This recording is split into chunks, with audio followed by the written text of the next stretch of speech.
The boardroom of Nwosu Global Holdings occupied the entire 37th floor of the Lagos Financial Tower. Floor-to-ceiling windows overlooked the glittering sprawl of Victoria Island. A mahogany conference table stretched 20 feet long. 14 executives sat in leather chairs that cost more than most people earned in a year. And at the head of the table, Obinna Nwosu, founder, chairman, patriarch, was discussing the future of the company his daughter would never inherit. Because his daughter was dead. Everyone believed that. The funeral portrait still hung in the family estate. Her bedroom had been converted into a private study.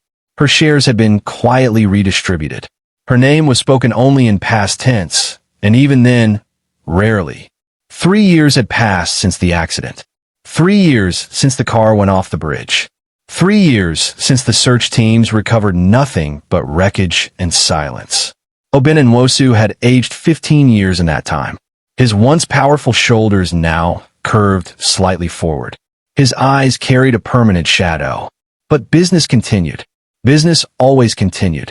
The quarterly projections show a 17% increase in West African distribution, Chinita Nwosu was saying. He stood at the presentation screen, laser pointer in hand, wearing a suit that cost more than his sister's old salary. At 32, he had become the face of the next generation, the heir apparent, the son who survived. If we finalize the Korean partnership by end of quarter, we'll have established permanent infrastructure across. The boardroom doors opened. No one had knocked. Security protocols at Nwosu Global required identification, scheduling, and clearance from at least 2 executive assistants before anyone could access this floor. Yet the doors simply opened, and she walked in. The woman wore a black tailored suit that fit her body like it had been sewn directly onto her frame. Her long black natural curls fell past her shoulders in elegant waves. Her amber-brown eyes swept across the room with the calm precision of someone who had rehearsed this moment 1,000 times. Her deep brown skin glowed under the boardroom lights. Her posture was perfect. Her expression was absolutely unreadable. She carried a single leather folder. For 3 full seconds, nobody moved. Nobody breathed. Then Shinidu dropped the laser pointer. It clattered against the table and rolled onto the floor, but he didn't notice. His face had gone gray. Amara. The name left his mouth like a ghost escaping a tomb. Around the table, executives turned in their chairs. Eyes widened. Hands gripped armrests. Someone at the far end of the table made a sound that might have been a prayer. Because they recognized her. They all recognized her. The woman standing before them was supposed to be dead. She had been mourned, eulogized, remembered only in photographs and careful past tense sentences. But here she was, alive, breathing, walking toward the head of the table with the unhurried confidence of someone who had absolutely nowhere else to be. Obinna Nwosu rose from his chair. His hands trembled against the table's edge. His voice cracked on the first syllable. Amara? My daughter?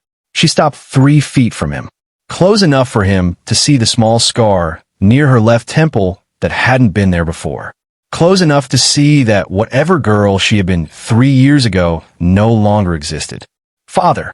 Her voice was calm, controlled, completely devoid of the warmth it once carried. I see the board meeting started without me. Obinna's eyes filled with tears. We thought you were dead. The police, the search, they found nothing. You buried an empty casket. The words hung in the air. Amara placed the leather folder on the table and slid it toward him. Open it. His hands shook as he reached for the folder. He fumbled with the clasp. Inside were documents. Dozens of pages covered in legal language, signatures, and corporate seals. Share transfer agreements. Ownership certificates. A complete restructuring of Nwosu Global Holdings' controlling interest. Every document bore the same signature at the bottom. Every document pointed to the same conclusion. Obinna's face went white. This can't be real. It's very real. Amara's voice remained absolutely level. As of 2 weeks ago, I hold 53% of Nwosu Global Holdings. Majority ownership. Controlling shares. She paused. I am now the legal owner of this company. The boardroom exploded into chaos. Executives shouted questions. Lawyers scrambled for phones. Chinedu lunged forward, grabbing the documents from his father's hands. This is impossible. Where did you get? I spent 3 years learning exactly how this family operates. Amara's eyes met his. There was no hatred in them, only something far worse. Certainty. I learned who signs the documents, who moves the money, who decides what truths become lies. She reached into her jacket pocket and removed a small photograph. She placed it on the table. The photograph showed a wrecked car being towed from a river. I also learned, she said softly, that accidents are very easy to arrange when the right people want someone gone. The room went silent. Obinna stared at the photograph, then at his daughter, then at his son. What are you saying? Amara straightened. I'm saying that 3 years ago, I discovered evidence that someone inside this family was systematically transferring company assets into hidden accounts. I tried to bring that information to you, and 24 hours later, I was in a car that went off a bridge. Her voice finally carried an edge. Funny coincidence, don't you think? Before anyone could respond, the boardroom doors opened again. A man entered. He was tall, well over 6 feet, with a lean athletic build and black hair slicked back from a sharp, angular face. His dark gray eyes swept the room with the practiced assessment of someone who measured threats the way other people measure distance. He wore a black tailored suit that cost more than some of the executives earned quarterly. His sleeves were rolled back slightly, revealing the edge of intricate black and gray tattoo sleeves covering both forearms. Where his collar fell open, the bottom curve of a dragon tattoo was visible along his neck, smoke patterns curling toward his jawline. His presence changed the energy of the room instantly. Everyone who recognized him went very still. Baek Mujin, chairman of Bacon Holdings, one of the most powerful businessmen in Asia. And if the whispered rumors were true, something far more dangerous beneath the corporate surface. He stopped beside Amara, not touching her, not speaking to her, simply positioning himself at her left shoulder as if he had always belonged there. His eyes found Obinna. Mr. Nwosu. His voice was low, controlled. It seems we have some things to discuss. Please like, share, and subscribe, and comment where you're watching from, so I can see just how far this story has traveled across the world. The story of how Amara Nwosu died, and how she returned, began long before the boardroom. It began in an office 3 floors down from where they all now stood. 3 years earlier, Amara had been a different woman. She wore modest office dresses in neutral colors, simple gold studs, practical heels. She arrived early, stayed late, and believed that hard work would eventually earn her a seat at the table her family controlled. She was wrong. Amara was the Nwosu family's best-kept secret and greatest disappointment. Brilliant but overlooked. Competent but dismissed. Loyal to a family that saw her primarily as a placeholder until Chinedu was ready to lead. She had accepted this. She had told herself that patience would eventually pay off. Then she discovered the accounts. Hidden transfers buried in subsidiary ledgers. Shell companies in jurisdictions that existed only on paper. Millions of naira flowing out of Nwosu Global and into accounts that no one on the board seemed to know about. She traced the transactions for 3 months. She documented everything. And when she finally had enough evidence to present to her father, she made an appointment to see him privately. She never made it to that meeting. The night before, her car was forced off the 3rd mainland bridge. She remembered headlights in her rearview mirror. She remembered the impact. She remembered cold water filling her lungs. And then nothing.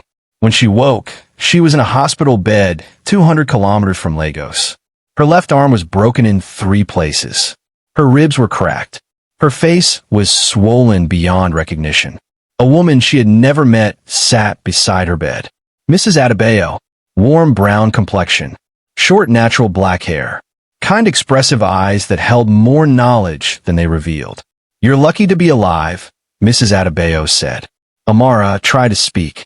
Her voice came out in broken pieces. "My family. Your family believes you're dead." Mrs. Adebayo's expression didn't change. "The official report says your body was never recovered. The funeral was held 3 days ago." Amara's broken ribs screamed as she tried to sit up. "I have to call them. I have to tell them." "Tell them what?" Mrs. Adebayo's voice was gentle but firm. That someone tried to kill you? That you survived? She leaned closer. And what do you think happens when the people who tried to kill you discover that you're still alive? Amara went still. The implications settled over her like cold water. I don't know who tried to kill me. Then perhaps, Mrs. Adebayo said, you should stay dead until you find out. The next 3 years transformed Amara Nwosu into someone her family would never recognize. Mrs. Adebayo was not simply a kind stranger who happened to find a drowning woman. She was a former financial investigator who had spent decades tracking corporate fraud across West Africa. She had contacts in places Amara had never heard of. She knew how money moved. She knew how evidence disappeared. And she knew exactly how powerful families made inconvenient people vanish. Under Mrs. Adebayo's guidance, Amara healed. Then she learned. She studied international finance in a small apartment in Accra.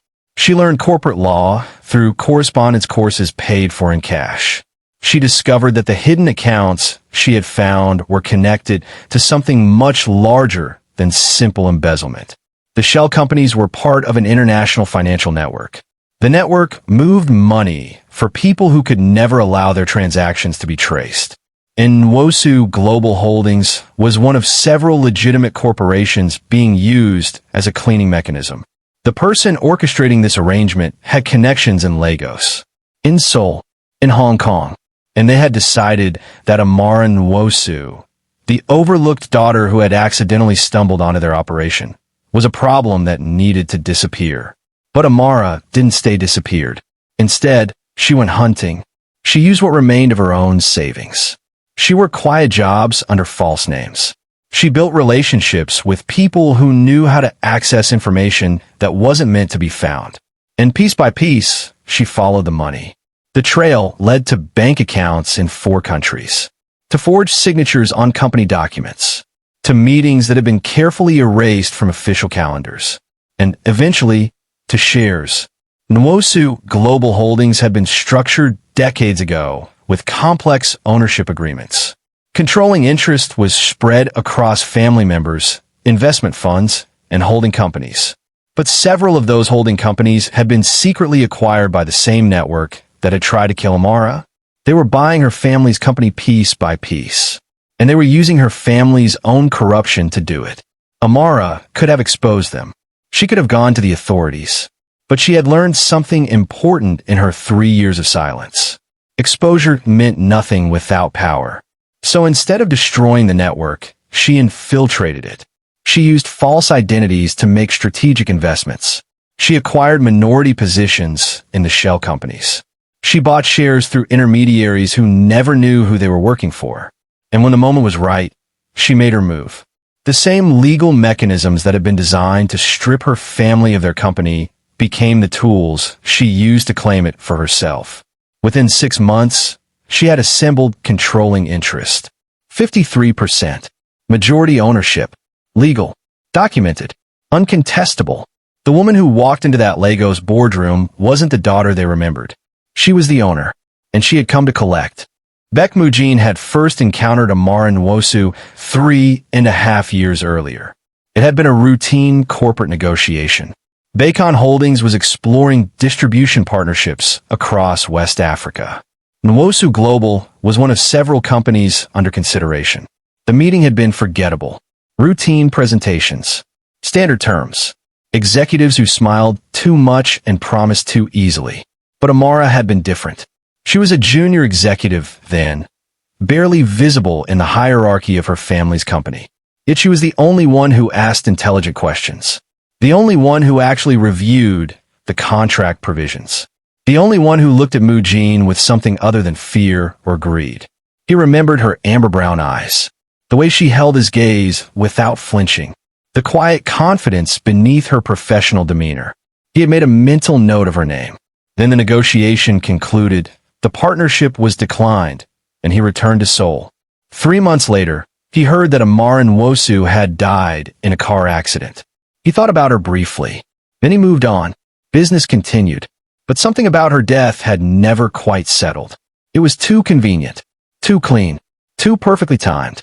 Mujin's organization had connections across multiple continents.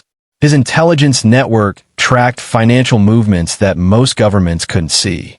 And in the years following Amara's supposed death, certain patterns began emerging. Money flowing through Nigerian corporations into international networks.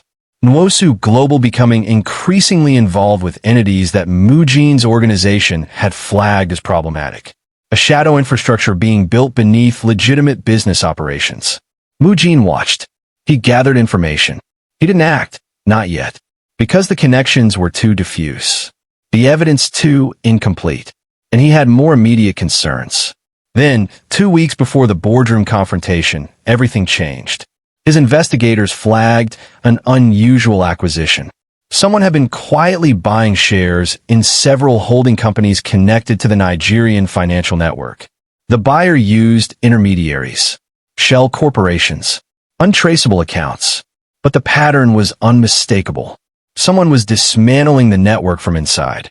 And when Mujin finally traced the buyer's identity, he discovered something that made him set down his whiskey glass and stare at the report for a very long time. The buyer was Amara Nwosu, the dead woman, the junior executive he had met once at a forgettable negotiation. The woman he had thought about occasionally over the past 3 years without fully understanding why. She was alive, and she was coming for everything. Mujin had traveled to Lagos immediately, not to stop her, not to warn anyone, simply to watch. He wanted to see what would happen when the ghost finally returned. The boardroom remained frozen after Mujin's entrance. Obin Nwosu's face cycled through confusion, shock, and dawning horror. He looked between his daughter and the Korean businessman standing at her shoulder.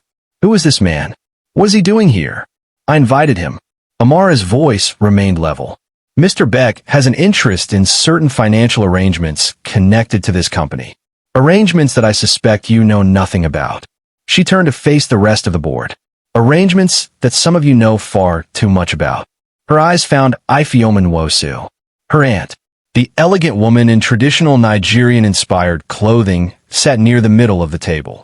Gold earrings, perfect makeup, an expression carefully arranged into appropriate shock. But her hands were trembling. Auntie, Amara said softly, you look well. Ifeoma's smile cracked at the edges. Amara, my child, we mourned you. Did you mourn me before or after you moved into my apartment? The question landed like a blade. Did you grieve while you divided my belongings? While you reassigned my position? While you erased every trace of my existence from this company? We thought you were dead, and you seemed very comfortable with that belief. Amara walked slowly around the table. Every executive she passed went rigid. I spent 3 years watching this family from a distance. I saw how quickly you all adjusted to my absence. How seamlessly business continued. How my father aged in silence while my brother celebrated his new authority. She stopped behind Chinedu. He didn't turn around. His jaw was clenched so tight that a muscle twitched visibly beneath his ear. I also saw the money moving through the subsidiary accounts, Amara continued.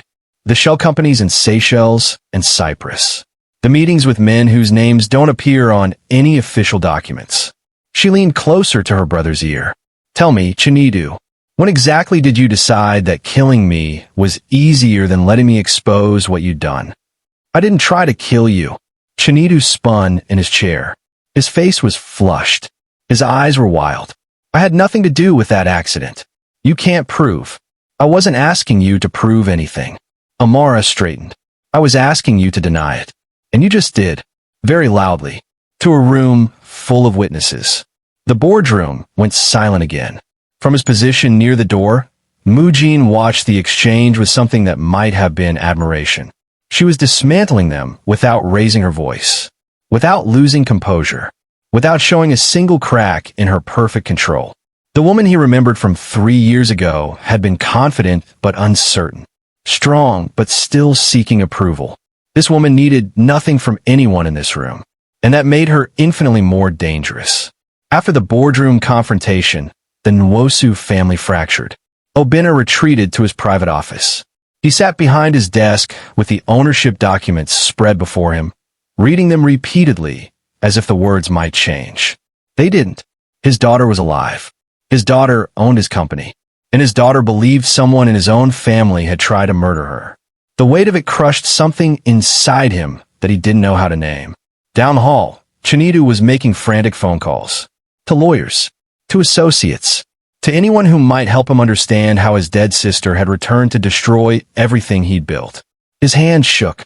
His voice cracked. The confident executive who had stood at that presentation screen 40 minutes ago no longer existed. And Ifeoma Nwosu sat alone in the executive bathroom, staring at her reflection in the mirror. Her carefully maintained composure had shattered. Tears carved dark lines through her makeup. She knew things she had buried deep, things she had convinced herself were necessary. But now the dead had returned, and the dead wanted answers.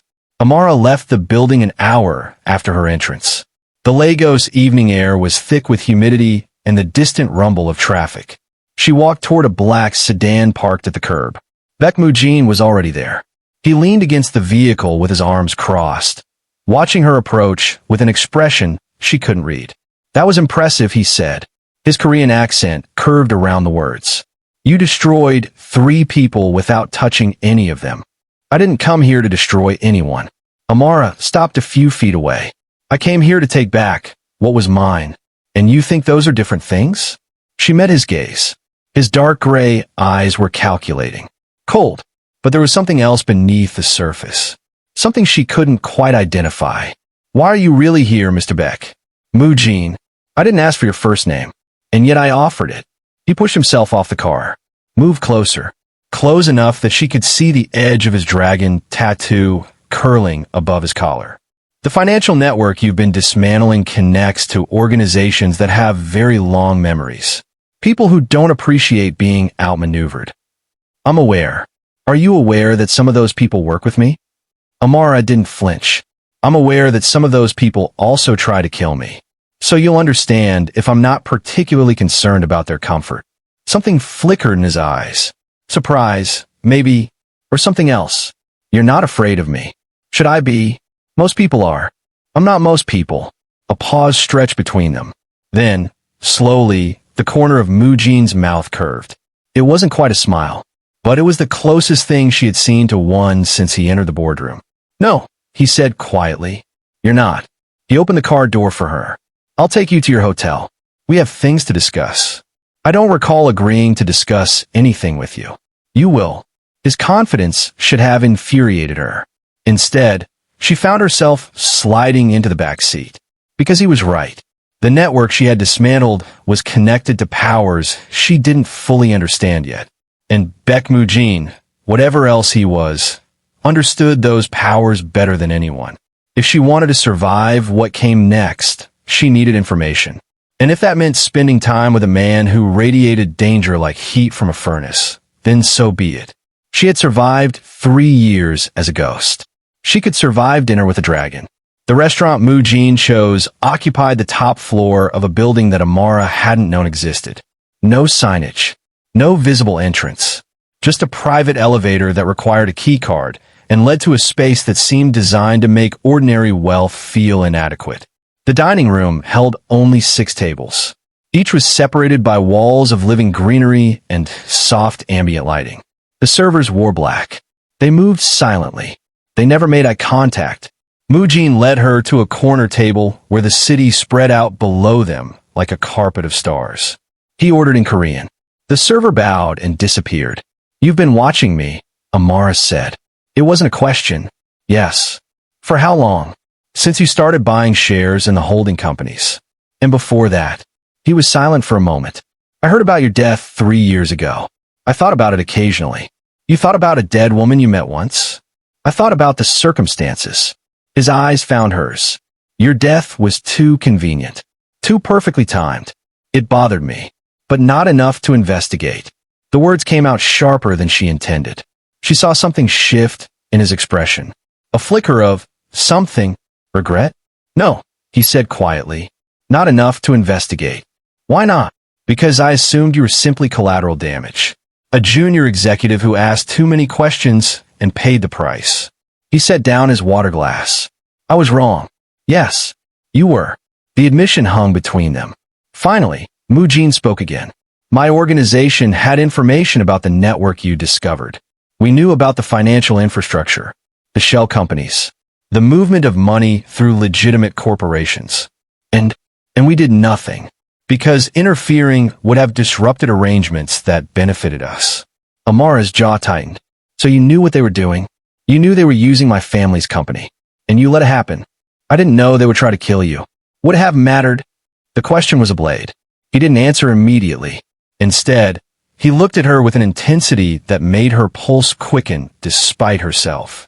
I would like to think it would have, but you're not sure. No. His honesty was unexpected, disarming. She had prepared herself for lies, for manipulation, for the careful deflection she had learned to expect from powerful men. Instead, he simply told the truth. 3 years ago, Amara said slowly, I trusted people who didn't deserve it. I believed that family loyalty meant something, that powerful men had honor. She met his gaze. I don't believe those things anymore. Good. His voice was quiet. Believing them nearly got you killed. The woman sitting across from me now understands something the old Amara didn't. What's that? That power isn't given. It's taken. And once you take it, you protect it without apology. The food arrived. Delicate Korean dishes that smelled of sesame and ginger in expensive precision. Neither of them moved to eat. You didn't answer my question from before, Amara said. Why are you really here? Moojin studied her. Long seconds passed. Because you're the first person in 15 years who has genuinely surprised me. That's not an answer. It's more of an answer than you realize. He leaned forward slightly. The network you've disrupted includes people I've worked with for years.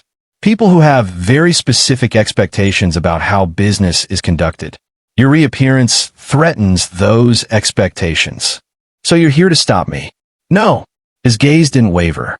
I'm here to watch you tear it apart, and to make sure you survive the process. Over the following weeks, Amara established herself in Lagos like a hurricane making landfall. She moved into the corporate offices of Nwosu Global Holdings. She replaced the executives who had been complicit in the corruption. She restructured the board with people who owed their positions entirely to her. And she began systematically untangling the web of illegal financial arrangements that had been built beneath her family's company. The work was exhausting, dangerous. Every day brought new threats. Anonymous phone calls, vehicles following her car, electronic surveillance discovered in her office. Someone did not want the truth to emerge.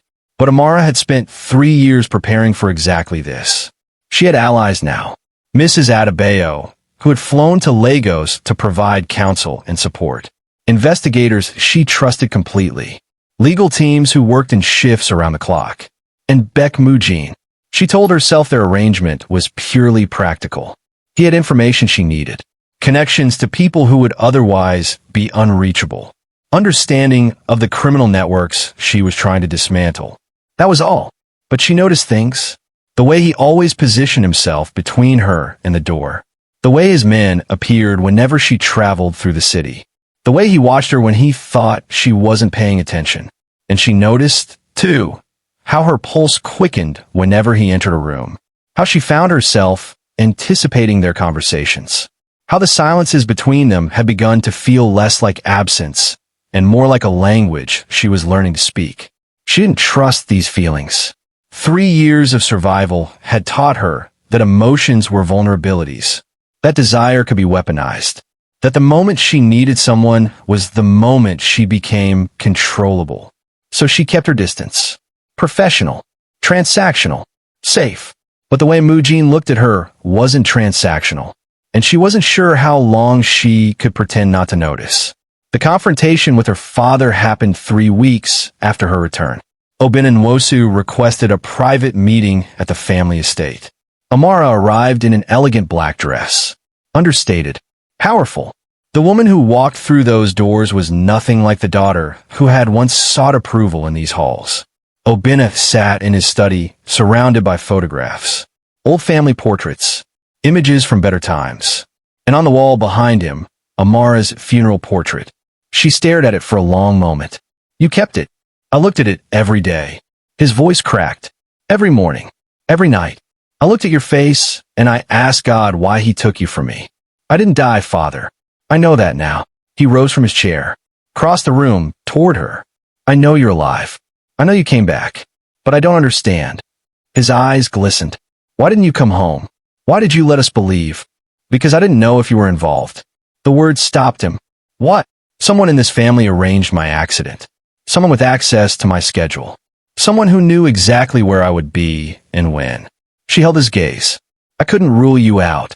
The silence that followed was devastating. Obina's face went white, then gray. He reached for the back of a chair to steady himself. You thought I would kill my own daughter?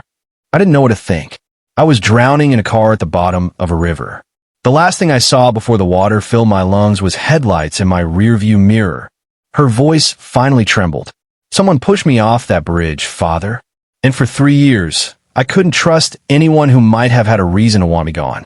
I would never. I know that now. She stepped closer to him. But I needed to be certain. I needed to follow the money. To understand who benefited from my death. And? Did you find them? Amara's expression hardened. I found evidence pointing to multiple people, including your son. Obina's legs buckled. He collapsed into the chair behind him. Chinidu, the shell companies that were draining this corporation? He authorized half the transactions. His signature is on documents dating back 5 years. That doesn't mean he tried to kill you. No, but it means he was working with people who did. She knelt beside her father's chair. For the first time since her return, she allowed her expression to soften. I didn't come back for revenge. I came back because this company, this family, was being consumed from inside. I came back because you were losing everything you built and you didn't even know it. She reached out, placed her hand over his. I came back because despite everything, you're still my father. And I couldn't watch you be destroyed by your own son. Obina wept. Great, shuddering sobs that seemed to come from somewhere deep inside him. He clutched her hand like a drowning man grasping a lifeline. I failed you. I didn't see. I should have known. You trusted your family. So did I. Amara's voice was quiet. We both learned better. Cha Min-suk arrived in Lagos 4 weeks after Amara's return. The Korean businessman had connections across 3 continents. Criminal networks, intelligence assets, financial channels that moved money through jurisdictions designed specifically to prevent oversight. He had been one of Moo Jin's occasional associates for nearly a decade. They weren't allies. They weren't enemies. They were simply powerful men who sometimes found it useful to cooperate. But Amara's return had changed the calculation. The network she was dismantling included entities that Min-suk had invested in heavily. Her acquisition of Nwosu Global threatened financial arrangements worth hundreds of millions. And her connection to Moo Jin, whatever it actually was, complicated everything. Min-suk was slim, athletic, pale complexion with black textured hair and cold dark eyes that never seemed to blink quite often enough. He wore charcoal suits that cost as much as luxury automobiles. He smiled easily, but his smiles never reached his eyes. She's become a problem, he said to Moo Jin across a private table at the Lagos Intercontinental. She's become inconvenient. There's a difference. Inconvenient things become problems when they're not addressed. Min-suk swirled his whiskey. The Nwosu woman has dismantled 3 years of infrastructure in 6 weeks. Our partners are concerned. Our partners should have been more careful about who they try to kill. Something flickered in Min-suk's expression. You're protecting her. I'm observing. You're lying. I've known you long enough to recognize when you're compromised. Moo Jin set down his glass. His expression went completely cold. Choose your next words very carefully. I'm not threatening you. I'm warning you. Min-suk leaned forward. The people she's exposing won't simply accept their losses. They'll come for her. And if you're standing beside her when that happens, they'll come for you too. Let them come. You're willing to burn everything you've built? For a woman you barely know? Moo Jin was silent for a long moment. When he spoke, his voice was quiet. I spent 3 years assuming she was dead. I let myself believe the official story. I never questioned it, never investigated, never looked for the truth. His dark gray eyes found Min-suk's. If I had looked, I might have found her. I might have helped her. Instead, I did nothing. He stood. I'm done doing nothing. If that creates problems, I'll handle them. And if the problems become unsolvable, Moojin's expression didn't change. Then I'll remove them permanently. The first attempt on Amara's life came 6 weeks after her return. She was leaving her office late, walking toward her waiting car, when she noticed the security guards were missing. The parking structure was too quiet, too empty. She turned to go back inside. A man stepped out of the shadows. Then another. Then 2 more. They weren't the type who talked first. They moved with professional efficiency, weapons drawn, faces covered. Amara's heart hammered. Her hand went to her phone. One of them knocked it away before she could dial. "The board meeting is canceled," one of them said. His accent was European. Permanently. Amara's mind raced through options. She had no weapons, no backup, no clear escape route. The concrete walls of the parking structure suddenly felt like a tomb. Then she heard it. The screech of tires. Headlights blazed across the concrete. A black SUV slammed into the parking structure at dangerous speed, cutting between Amara and her attackers. Doors burst open. Men poured out. Choi Hyun-suk was the first one she recognized. His broad shoulders filled the doorway. His scar was visible even in the low light. And behind him, stepping out of the driver's seat with lethal grace, was Baek Moojin. The fight was over in seconds. Moojin's men were faster, better trained, more ruthless. 2 of the attackers went down immediately. The other 2 tried to run. Hyun-suk caught one. Moojin caught the other. What happened next was not gentle. When it was over, Moojin walked toward Amara. His suit was ruined. Blood spotted his white collar. His knuckles, the ones tattooed with honor and power, were split and raw. But his eyes never left her face. "Are you hurt?" "No." Her voice was steadier than she felt. "Who sent them?" "We'll find out." He stepped closer. Closer than he had ever stood before. "You shouldn't be alone. I've been alone for 3 years. You don't have to be anymore." The words hit her somewhere she wasn't prepared for them to land. She looked up at him, saw something in his expression that she hadn't seen before. Fear. Baek Moojin, the man who frightened powerful criminals, was afraid. Afraid that he had almost been too late. Afraid that the woman standing before him had almost been taken from the world a second time. "I thought I lost you once," he said quietly. "I won't let that happen again." After that night, everything changed. Moojin moved Amara into one of his secure properties. She resisted at first. She had survived 3 years on her own. She didn't need protection. But she also wasn't stupid. Someone was actively trying to kill her. And the resources Moojin could provide were better than anything she could arrange alone. The property was a penthouse in Victoria Island. Floor-to-ceiling windows. Views of the Lagos Lagoon. Furniture that probably cost more than her previous annual salary. Security everywhere. Cameras, guards, electronic surveillance. She felt like a bird in a gilded cage. But she also felt, for the first time in 3 years, something she barely remembered. Safe. Moojin visited every evening. They ate dinner together. Talked about the investigation. Reviewed evidence. Planned strategy. But increasingly, their conversations drifted toward other things. He told her about his childhood in Seoul. About his father, a brutal man who had built the foundation of Moojin's current empire. About the burden of inheriting both a business and a criminal organization at 23. She told him about her years of hiding. About the small apartment in Accra, where she had slowly put herself back together. About Mrs. Adebayo's patience and wisdom. About the nights she had lain awake wondering if anyone remembered she had ever existed. "I remembered." The words came out quietly. They were sitting on the penthouse balcony, looking out at the city lights. The air was warm and thick with the smell of the sea. Amara turned to look at him. "You said you thought about me occasionally. That my death seemed too convenient." "Yes, but you never investigated." "No." His jaw tightened. "I told myself it wasn't my concern. That you were simply another casualty of the business world I inhabited." He turned to face her. His dark gray eyes were more vulnerable than she had ever seen them. "I was wrong. And I have spent the last 3 years carrying that knowledge without understanding why it bothered me so much." "Why did it bother you?" "Because you were different." He reached out. His fingertips brushed her cheek, so gently she barely felt it. You looked at me without fear. You spoke to me without trying to impress or intimidate. You treated me like a person instead of a power structure. His voice dropped. I didn't realize how rare that was until you were gone.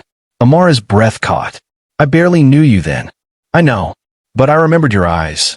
His thumb traced the curve of her cheekbone. I remembered the way you held your ground during that negotiation. The way you asked questions that no one else thought to ask. He leaned closer. I told myself I was curious, that you were an interesting anomaly. But that wasn't the truth.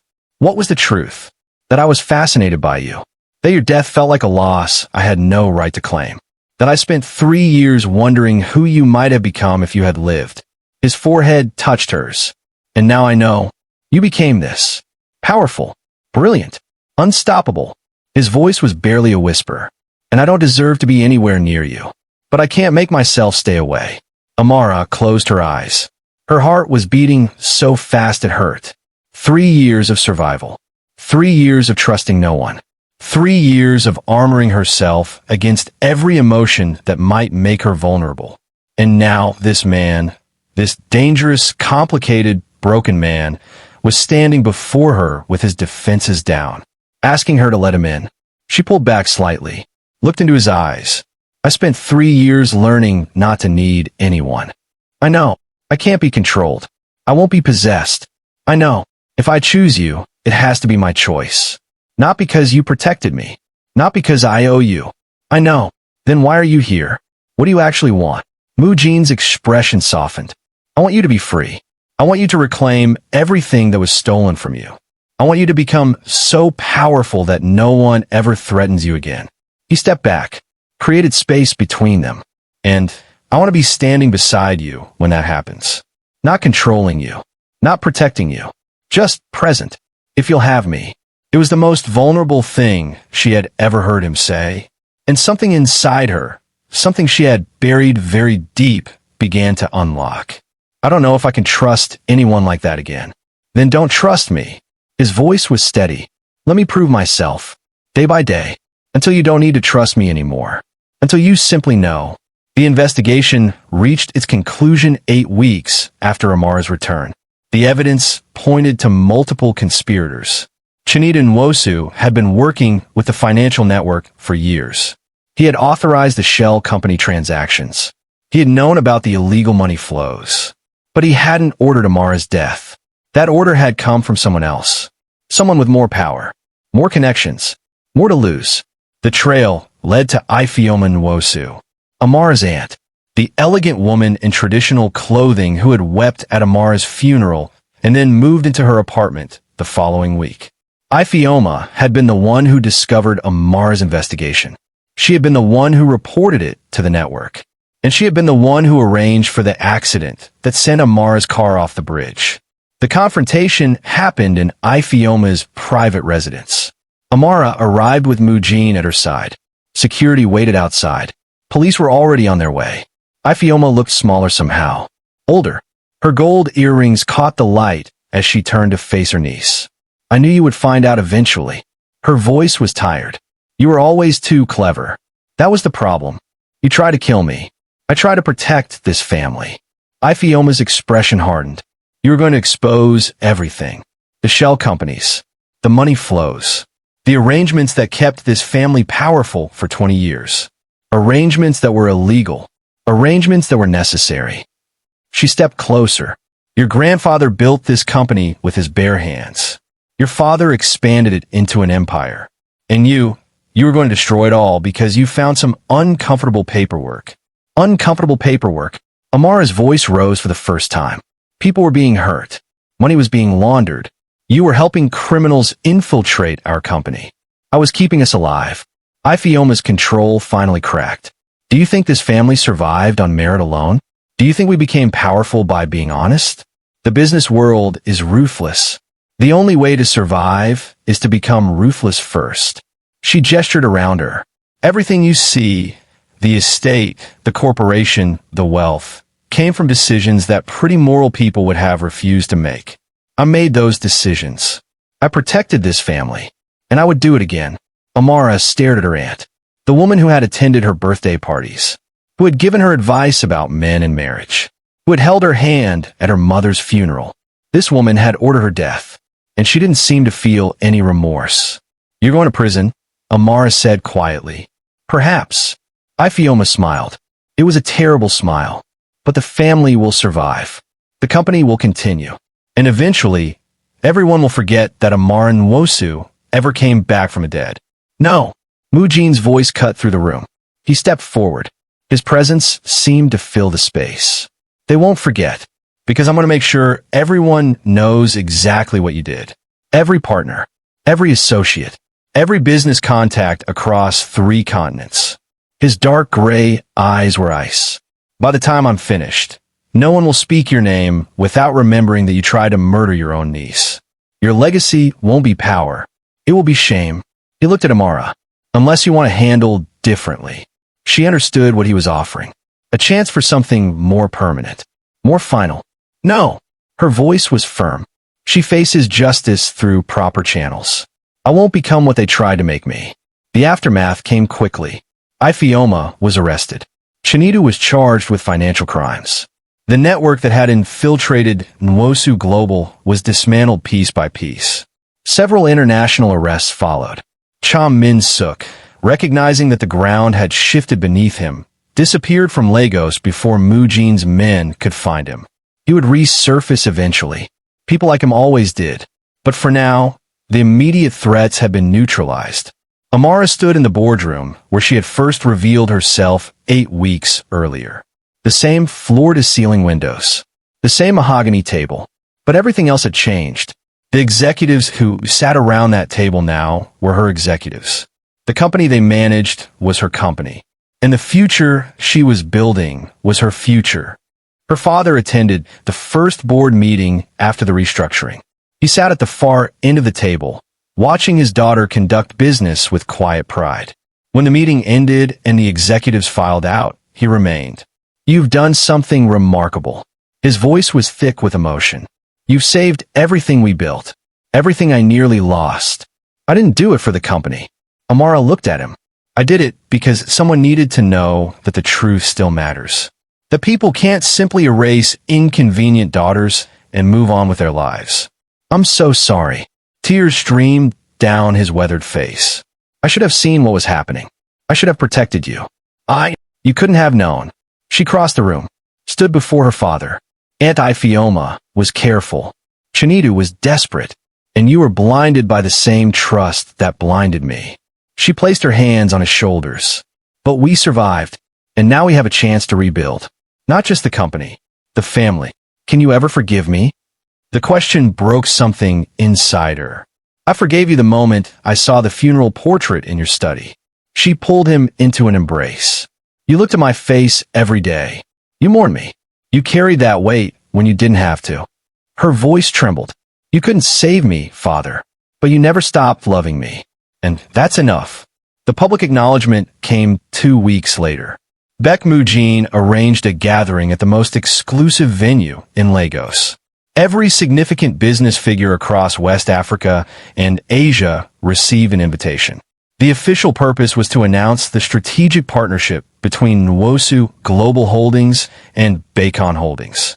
But everyone knew the true purpose. Beck Mujin was about to do something unprecedented. Amara arrived in an elegant cream gown.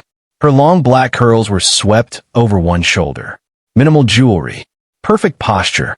She looked like a queen arriving at her coronation. The crowd parted as she walked through the venue. Whispers followed her. Everyone knew her story now. The dead daughter. The 3-year disappearance. The triumphant return. She had become legend. Mujin waited for her at the center of the room.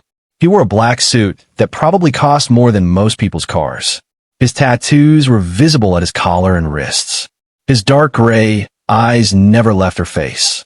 When she reached him, the room went silent. "Ladies and gentlemen," Mujin said, his voice carrying easily across the space. "I've spent 20 years building an empire. I've made countless strategic decisions. I've partnered with governments, corporations, organizations across multiple continents." He paused. "But I have never publicly acknowledged that I was wrong." The crowd murmured. 3 years ago, a woman was nearly killed. Someone tried to silence her because she discovered inconvenient truths about powerful people. His eyes found Amaris. I could have found her. I had resources. I had connections.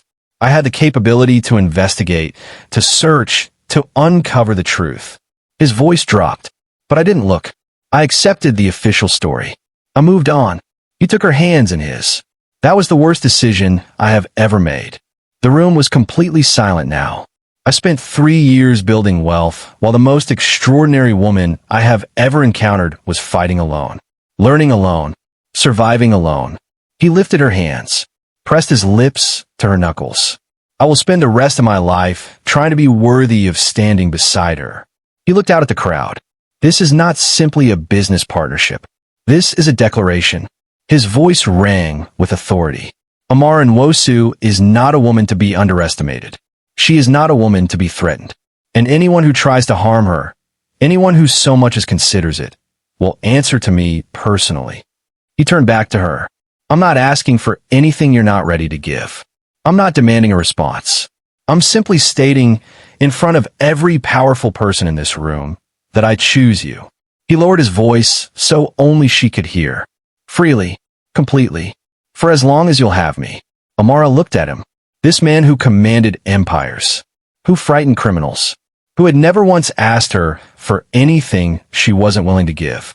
She had spent 3 years learning not to need anyone. But standing here, looking into his eyes, she realized something. Not needing someone wasn't the same as not choosing them. You said you wanted to stand beside me, she said quietly. Yes. Not in front of me. Not behind me. Beside me. Always. Then that's where you'll stand. She raised her voice so the room could hear. I spent 3 years as a ghost. Invisible. Forgotten. I rebuilt myself from nothing. I reclaimed everything that was stolen from me. She looked at Mujin. I didn't need a protector. I didn't need a savior. But I found something I didn't know I was looking for. Her voice softened. I found someone who sees me. All of me. The strength and the scars. The power and the pain. She placed her hand over his heart. I choose you too. Not because I need you. Because I want you. Because you're the only person who has ever made me feel like my freedom was something to be honored instead of something to be conquered. She rose on her toes. Pressed her lips to his cheek. I'm keeping my company. I'm keeping my independence. I'm keeping everything I fought for. She pulled back, looked into his eyes. But I'm also keeping you. If you'll stay. The room erupted. Applause. Shocked murmurs. A few gasps. But neither of them noticed. Because Baek Mujin was looking at Amara Nwosu like she was the only person in the world. And for that moment, she was. They were married 3 months later. The ceremony combined Nigerian and Korean traditions. It took place at sunset on a private estate overlooking the Lagos Lagoon. Amara wore white and gold. Mujin wore traditional Korean hanbok. Their vows were simple, honest, promising nothing they couldn't deliver.